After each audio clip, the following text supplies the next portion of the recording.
Hug అంటే కౌగిలింత అని అర్థం. ఇది ప్రేమ, ఆప్యాయత, సానుభూతిని వ్యక్తీకరించే ఒక శారీరక చర్య. కౌగిలింత మానసిక ఆరోగ్యానికి చాలా మంచిది. ఇది ఒత్తిడిని తగ్గిస్తుంది.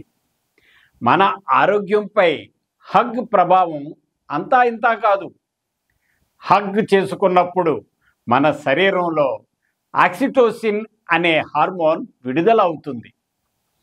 ఈ హార్మోన్ను లవ్ హార్మోన్ అని కూడా అంటారు. ఇది మన మనస్సును ప్రశాంతంగా ఉంచుతుంది, ఒత్తిడిని తగ్గిస్తుంది. హగ్ చేసుకోవడం వల్ల ఒంటరితనం, ఆందోళన, డిప్రెషన్ వంటి మానసిక సమస్యలు తగ్గుతాయి. ఇది మన ఆత్మవిశ్వాసాన్ని పెంచుతుంది. ఆక్సిటోసిన్ రోగ నిరోధక శక్తిని పెంచి మన శరీరాన్ని వ్యాధుల నుండి రక్షిస్తుంది. హగ్ చేసుకోవడం వల్ల రక్తపోటు తగ్గుతుంది.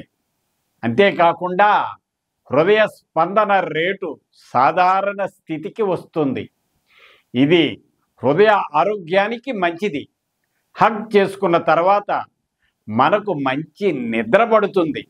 ఇది మన శరీరాన్ని విశ్రాంతి తీసుకోవడానికి సహాయపడుతుంది.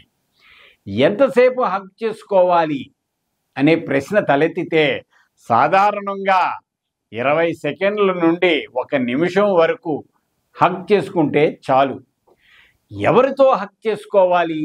మీకు నచ్చిన వారితో, మీకు సుఖంగా అనిపించే వారితో హగ్ చేసుకోవచ్చు. అయితే ఎవరితోనైనా హగ్ చేసుకోవడానికి ముందు వారి అనుమతి కావాలి. అది మన మర్యాద.